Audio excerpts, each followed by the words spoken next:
Welcome to the Coaching Community Podcast hosted by ICF Tennessee. Today we have with us Matt Kodsi, who is our ICF TAN Director of Membership. Hi, Matt. Hi, Hannah. Thank you so much for having me on.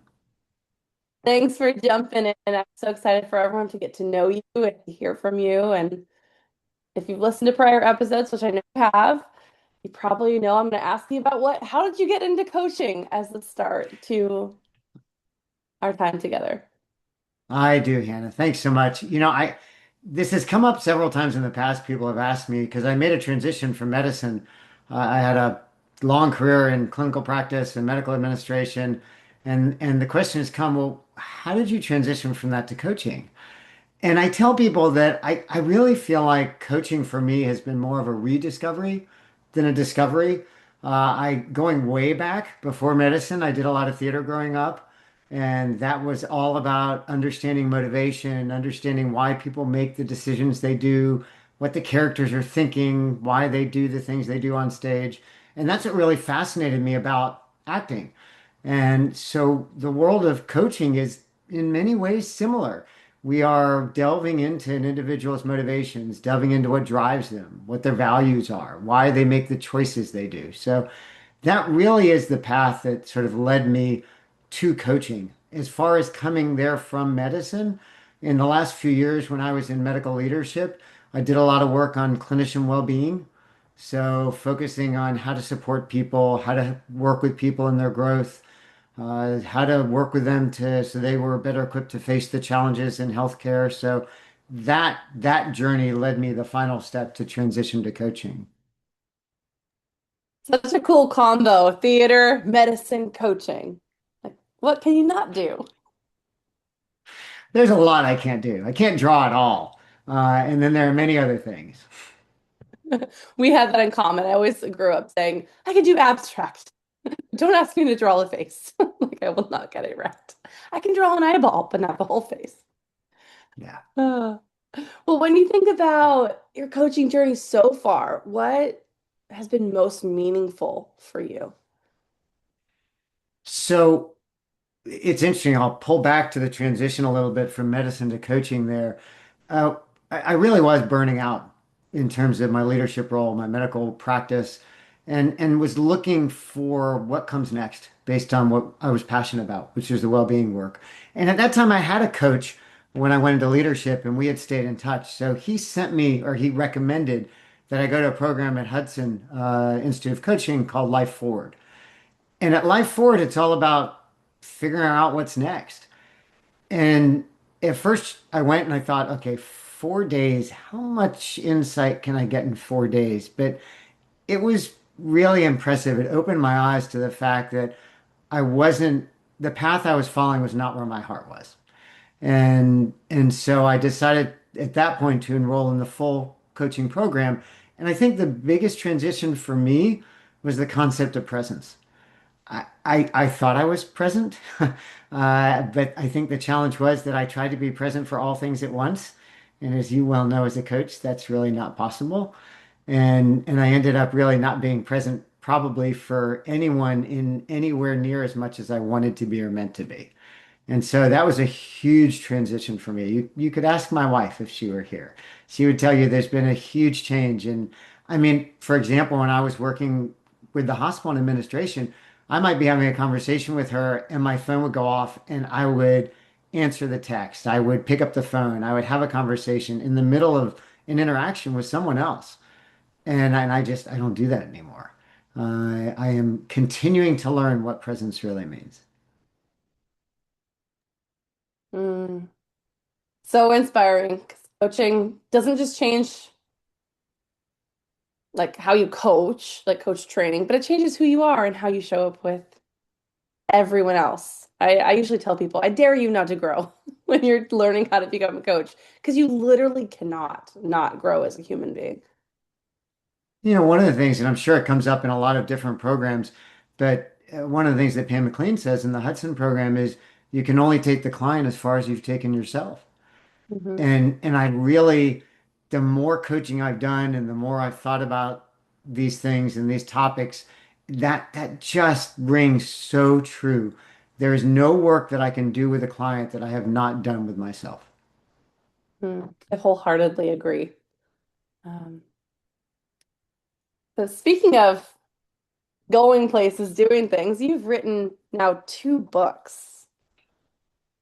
Can you tell us Yes, about the books and so the plan is for a total of six. So we'll see. They to release one about every 3 months. The first one came out 3 months ago. The second one comes out actually, by the time this podcast is out, it will already be out because it's being released on June 30th. So just to your point about the changes we go through as we develop as a coach and we learn, I had always wanted to write, but never had the energy to write like a long fiction novel, which is what I wanted to Mhm. do. And so I read books like Five Dysfunctions of a Team, The Power of Ted, some of the other books that are written as narratives, almost just parables. And I thought, that I would love to do. That would be really cool to write stories that contain lessons, but yet aren't didactic. And so the first book is called A Story Tale, and it is the ABCs of the stories we tell ourselves. And what that story is about, and I worked for a while to try to figure out how to frame who would be the teacher and who would be the learner. But it landed on a father-daughter interaction. So what you've got is a daughter who's in college and she is a journalism major. And the father and mother have Zoom calls maybe once a month, once a week with her and catch up on how things are going. So the mother is busy getting some work done. The father says, well, let me get on with her because she has this class she seems to love. And the class turns out to be a class about writing fictional stories. And the daughter says to her dad that the teacher has told them that writing a fictional story is really no different than what we do in our heads every day. The stories we write to fill in the gaps of what we don't know with what we think we know. And of course, the father's response is, well, I don't do that. And she laughs and says, this sounds like it's going to be a longer Zoom call than I thought. So, over the course of 2 days, they have conversations where she teaches him the professor's framework, the ABCs of storytelling. And it's a framework that is not meant to be. I think one of the things I pointed out, I did a podcast with a friend on the books. I really feel strongly that there is no one single framework that works for everyone. So the frameworks in these books are more invitations than absolutes. It's an offering for people to ask themselves whether they have delved into thinking about the fact that they write stories, for example. So if the framework is helpful, fantastic. It sparks a conversation. It creates introspection, and that's the goal. The second book that soon to be out, but will be out again when this is released, is called Never There, Always Here, the ABCs of Presence. And the title is it actually I credit my kids with the title because it's a classic dad joke. It was for me that when we were traveling and the kids would say, well, are we there? I would always turn around. Well, I wouldn't turn around while driving, but I would always say to them, well, you can't really ever be there. Technically, you can only be here. And I sort of thought, well, wow, what a cool title for a book about presence. Never there, always here. And this one plays a little bit on my theatrical background. I did a lot of theater growing up, and in this book, I think it's a CFO. I sort of lost track. It's an executive who his son is 10 and he auditions for A Christmas Carol. He gets in and he begs his dad to audition. The father auditions, and the director says to him, well, you'll look like you'd make a phenomenal Scrooge, but you can't act your way out of a paper bag. So they agree that if the father takes an acting class, the director will give him the role. So by taking an acting class at the community college, the professor who teaches the course teaches them about presence because on stage, it's all about presence. And so he also has an ABC framework. And I will tell you, as I write more of these, it gets increasingly challenging to come up with A's, B's, and C's. But it's a lot of fun. And so the father learns that maybe he's not quite as present as he thought he was. And this one, this one was very personal for me because it was such a huge change for me in learning coaching. So this one, there was a lot of heart in this one. And the other thing which is fun about it is, and I think I'm taking the whole podcast to talk about the books, but you can tell how much I enjoy it. I had to buy a mic because my Zoom calls just were not that good. And so I bought a decent microphone and I thought, I wonder what it takes to make an Audible. And so I looked it up. I went on Amazon. It's really not that hard. And so there's an Audible for each book, and I narrate them. The fun part about the second book that I didn't realize is that there was an expansion from just a father-daughter to about 5 or 6 different characters in the book. And given the theatrical background, I couldn't let it go. I had to do different voices. So the Audible for that one was a lot of fun. So for those who are more interested in listening than reading, that will be out on the 30th or is out. Please feel free to pick up, Never There, Always Here, or pick up a story tale first. They are not in any particular order. They're different characters in each book, so they can be read in any order anyone picks them up. Thank you, Matt. You definitely don't have to apologize because it's so inspiring to listen to and you can hear your passion through your voice. I talk to so many coaches that often say, someday I'll write a book. So I'd love for you just to pass down some advice or wisdom for someone who does have a story or message they want to put out to the world, but they don't feel ready. What would you tell them? I think the thing that scared me the most about sitting down and writing was the fact that books are often very long. And so these stories are short. They're all about 70 pages. If you read fast, it's about an hour read. If you read slow like me, it might be an hour and a half read. The audibles are an hour each. So I will tell you, Hannah, I was really, scared is probably the right word. When I released the first one, I thought, I can't call this a book. It's too short. Nobody's going to call this a book. And then all the feedback that I have gotten is completely the opposite. That everybody says, "Oh yeah, this is short. People will actually read this. This is great. I don't have to read 400 pages. I can read 70 and get the lessons that get me thinking." Because again, the books aren't meant to be the end, they're meant to be a beginning.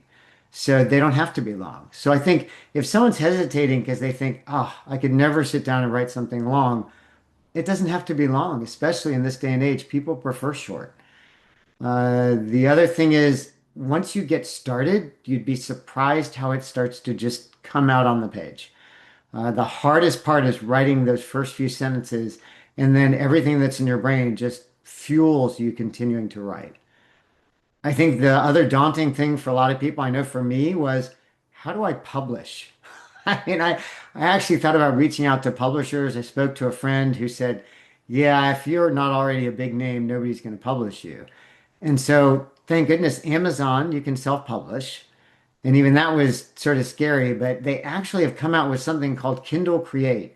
It is a program you download to your computer, and you literally just copy and paste your book into the Kindle Create program, and it will change the template. It'll set the margins. It'll set everything up for Kindle or for paperback, depending on what you're doing. It's really not that hard. Formatting was probably the hardest thing because my books have a few lists in them because the A, B, and C format, and the list, the tabs, and everything, getting that right so they lined up on the page. That was a little challenging, but once I got it done once, I could do it again. So I really, people can certainly reach out to me, but it is not as intimidating as I thought it would be. So key messages I'm hearing from what you're sharing is there aren't like set rules. You can make your own rules, like how long it is, or you don't have to do the typical, here's my lessons. You can do a parable and it's in a story. Like there's so much room for creativity. And you'd be surprised that like once you get started, how it's hard getting started, but then your brain keeps you going. There's more in there. So thank you so much for sharing, and I hope that your message finds the coaches who need to hear it, who have had a book sitting in them. I like to say some people they've been writing their book, they've been living it, but they just need to write it down. I And think so the I, biggest thing in writing is it comes from the heart. If it's coming yeah, from the heart, it'll flow. And that's where everyone's writing comes from when they want to write about these topics. Because to your point, they feel them, they live them, they experience them. So just let it come. Yeah. Let yourself write your book. Let's shift gears a little bit here because I'd love to hear from you in terms of the ICF chapter of Tennessee and how that's impacted you being part of the board and part of the community. So I have not been a coach for long, and I know you know, others may not, that I've only been doing this for about a year and a half. And when I first joined ICF after graduating from the Hudson program, I thought, okay, how do I get to network and meet more people and find more coaches out there? And the director of membership position came open, and I thought, well, that's a great opportunity. So I've really enjoyed it. It's been a chance for me to talk to new members, meet new coaches, work with people on the board, like you and others on the board who've been doing this longer, and I have so much yet to learn. So really being involved at that level, and I would encourage people who join to really get involved, whether it's volunteering on a committee, taking on a directorship position. We both know there are a few that are still open. It really is incredibly helpful to expand not only the network of people you know, but your knowledge of the world of coaching. So that is my recommendation.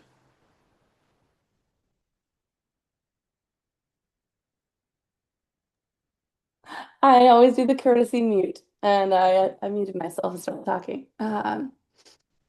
As you think about specifically ICF Tennessee, what is unique about this community that stands out to you? So many things. I'm sitting here, where do I start?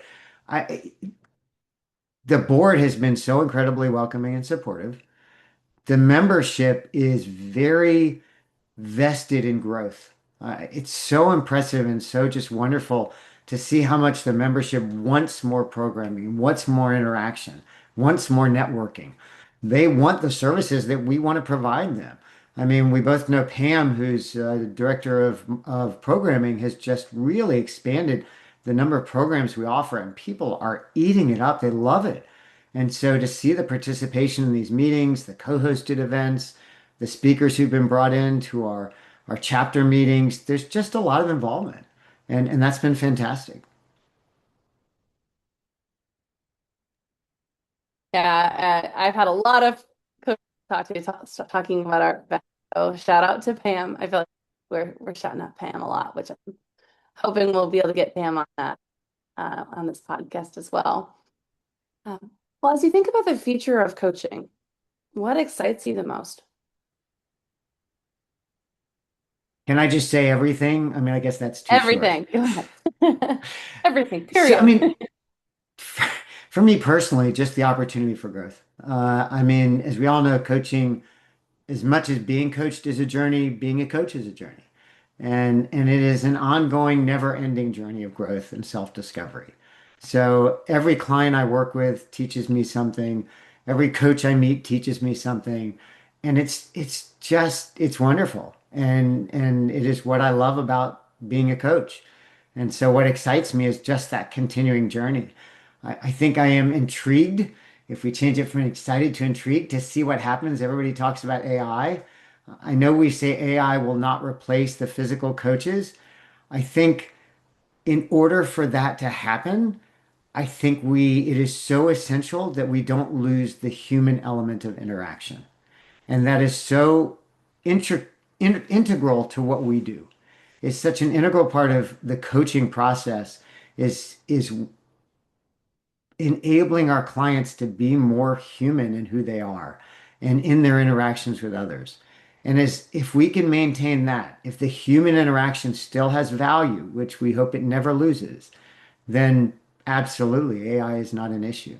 It will be a supplement, it will be a tool, but it can never provide what the human element provides.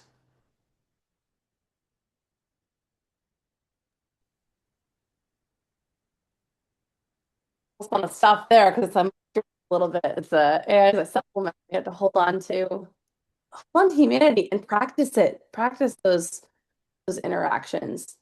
Um, But as you think about messages to new coaches, so maybe advice or wisdom. I know you've been coaching a year and a half, but you've done a lot in a year and a half. What advice would you give to coaches just starting out on this their journey? I think a challenge, I know it's a challenge for me, and I'm just gonna, we try not to assume as coaches, but I'll make an assumption that it may be a challenge for others, is to not set, I guess expectations is the word that comes to mind. We set so many expectations of ourselves. Oh, in order to be a coach, I have to do this. In order to be a coach, I've got to do that. And my client has to respond this way, or I've got to see the growth in the moment, or oh, I've got to ask the right questions.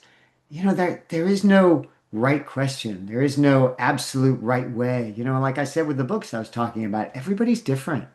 And the focus is not so much on what you do as a coach versus your openness to interaction with the client. The focus is the growth of the client. And in that focus, if you open yourself to not worrying about how you're doing and you feed off of what the client is giving you, the client's going to get the growth they need. So that is, I guess, I'm not sure how to encapsulate that, but I guess, in a sense, it's telling new coaches to let go of their assumptions, let go of their bias of how they think things should go, and just let them go. Yeah. Let go of performing and focus on presence. Yes, ma'am. Yeah. Hmm. Well, everyone can't wait for your next book. So thank you so much for putting that out in the world and putting your heart into it. Is there anything you want to say for our time together to feel complete as we wrap up today? I don't think so. Hannah, I really appreciate it. It's been a great conversation. You give me a chance to talk about the things that I love and what I love about coaching and what it means to me. And that I don't think I need to add anything to that. I'm glad everyone else got to hear about what you love. And again, thank you for sharing your time and your wisdom with us and with the coaching community. Well, I appreciate the opportunity. It's always a pleasure. Likewise.